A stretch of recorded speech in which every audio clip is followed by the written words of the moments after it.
Hello, what is up, everybody? My name is Mario Picciardo, and welcome back. Today, we have a story for you entitled Assange Charged with Violating the Espionage Act. This one's out of LMT Online.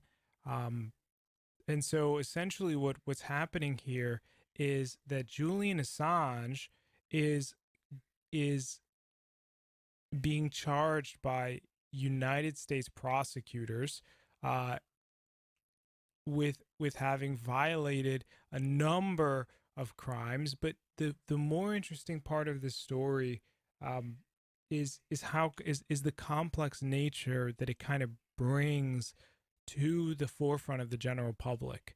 You know, for those of you who don't know, Julian Assange is being charged by the U.S. because he's considered to have spied uh, or to have got received leaked documents from a Chelsea Manning who used to work in the army, was a former army intelligence analyst, who said, hey, I'm going to share these documents with you so you can kind of spread them online and talk about the kinds of things that the United States government is doing.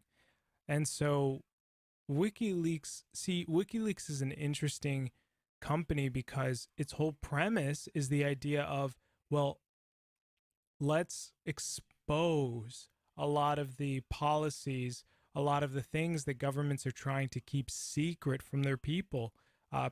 So WikiLeaks, in a way, pushes a lot of transparency between the general public and their respective governments.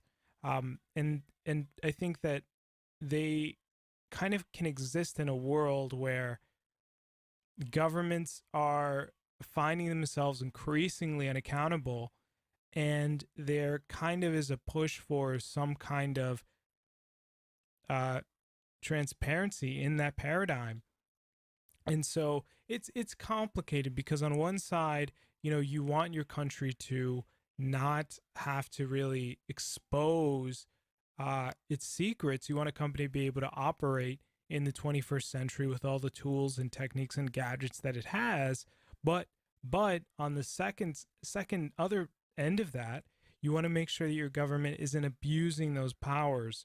And when everything is hidden behind the wall of when everything is hidden behind the wall of national security, making everything confidential, well, you can very easily end up with abuses of power. You can very easily end up with, uh, you know, conditions of spying, conditions of abuse of powers. And so the government will always need a sort of checks and balances.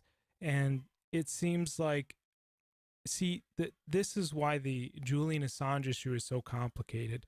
Do you lean more towards the side of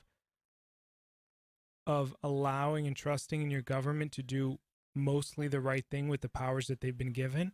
Or do you lean more towards the side of the government needs some level of accountability or some level in between? It's kind of like, well, where do we as a society draw the line between what is and what should be? And how do we kind of make sure that that line doesn't end up getting blurred to where, the government is able to get even more control, or the government isn't strong enough because we've kind of neutered it and exposed all of its secrets, say to foreign governments. So there's a lot going on here, a lot that needs to be really dissected. But for us to even have this conversation uh, is seeming to be stifled uh, by this really charge against Julian Assange. The issue that I really see here is that if we're not kind of what is the precedent that we're setting with the general public and with especially with the press going forward if we charge Julian Assange under the Espionage Act? What is, and they talk about this in this article here, what happens to journalists who leak, let's say, the Pentagon Papers, when we live in an age where that's considered espionage, where we live in an age where you can't really publish anything against the government. What does that say about freedom of the press or freedom of speech if everything can simply be labeled as uh, everything can be labeled as a violation of the Espionage Act? So it's a complicated issue here. It's difficult to say what side we should really lean towards, because there are interests on both sides that we clearly want to protect. We don't want our government going out of control, but at the same time, we also understand that our government needs a certain amount of power to be able to do its job in the 21st century. So whatever kind of side the American public wants to take is always going to have to be dealt with some kind of sacrifice. Uh, you know, there's kind of like, you think about it kind of like a spectrum where on one end of the spectrum you have absolute freedom, but absolute freedom also means that you're responsible for your own safety, and really every facet about your life. It's anarchy. And then on the complete other end of the spectrum is like absolute authoritarianism, where you're protected, absolutely, but you're protected in this kind of Orwellian state where everything that you do is monitored, and everything everybody does is monitored, and no one really is allowed to go anywhere they're not allowed to go because they don't have the right card or something like that. And so, we're kind of picking a dance here where we're saying, well, what's more important to us? Is it more freedom, or is it more kind of security?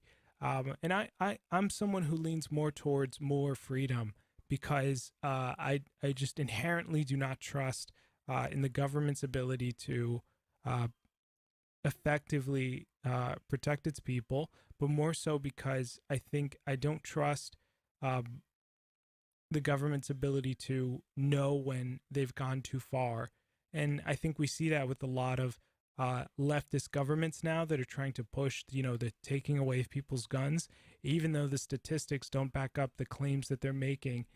For example, that, certain kinds of weapons are really responsible for a large number of deaths.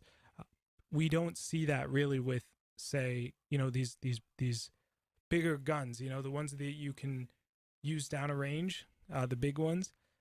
So that's kind of where I sit with it. I don't think that we should be allowing. I don't know whether Julian Assange should be imprisoned or not, but what I do know is that if he is prosecuted, this will be very detrimental for journalists, because it sets a precedent that is not going to be helpful moving forward in this particular case.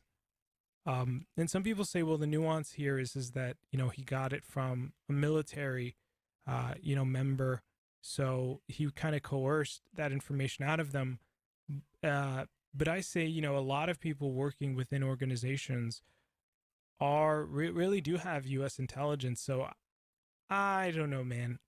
Either way, I think that it's not our best decision to move forward with this. I think it'd be better to kind of look at espionage and really decide at what point is too far. That's a conversation that I think we have to have as a nation, a conversation that we need to have, that we really think through and consider before we move ahead with this kind of judgment moving forward.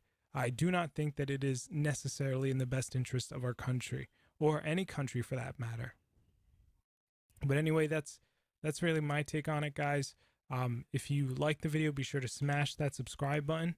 If you love the video, be sure to hit the bell icon and share it with your friends so that they can, so that we can get more engagement on the channel. Anything that you do, even just commenting in the comments, helps to really boost our engagement with YouTube. It tells them, hey, this is an awesome video, should be shared. So feel free to do that. Feel free to share it with your friends, and provide whatever level of help you do or do not want to give. So with that, guys, I'll see you in the next one. Take it easy. Peace.